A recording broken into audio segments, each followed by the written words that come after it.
বাবা, আমি ফ্লাইট নম্বর 7070 air KTM থেকে তোমার খুকি বলছি।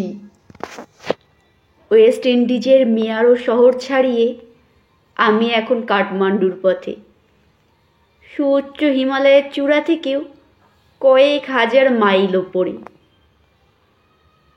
জানো বাবা, ভারত নেপালের এই সীমান্ত থেকে আমি তোমাদের গায়ের গন্ধ পাচ্ছি, আর মায়ের দেওয়া সেই পুজোর ফুলটার ছোঁয়াও পাচ্ছি। কিন্তু কি জানো বাবা, সেই পুজোর ফুলটা কোথাও খুঁজে পাচ্ছি না।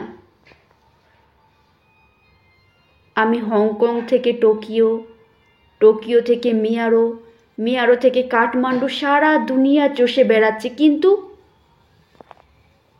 তোমার প্রিয় ছাত্রের কাছ থেকে শিক্ষক দিবসে পাওয়া সেই কলমটা, যেটা তুমি আমায় দিয়েছিলে, সেটা কোনো মতে ধরলেও তার থেকে কোনো বাক্য গ্রহণতন হচ্ছে না।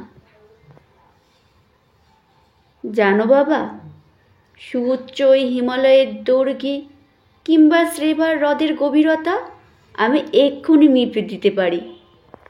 আমি খুশি মতো একটার পর একটা ওয়েবসাইট ঘুরে অনায়াসে বলে দিতে পারি হাজারো অজানা তথ্য। কিন্তু ছি ছি, কি লজ্জা বাবা, স্যারের দেওয়া সেই কবিতার বইটা কোথাও খুঁজে পাচ্ছি না। শুনতে পাচ্ছি না মায়ের ঠাকুর ঘরে গাওয়া জীবন যখন শুকায়ে যায় করুণা ধারায় এসো। আমি ফ্লাইট নম্বর 7006 এয়ার কেটি থেকে তোমার খুকি বলছি বাবা।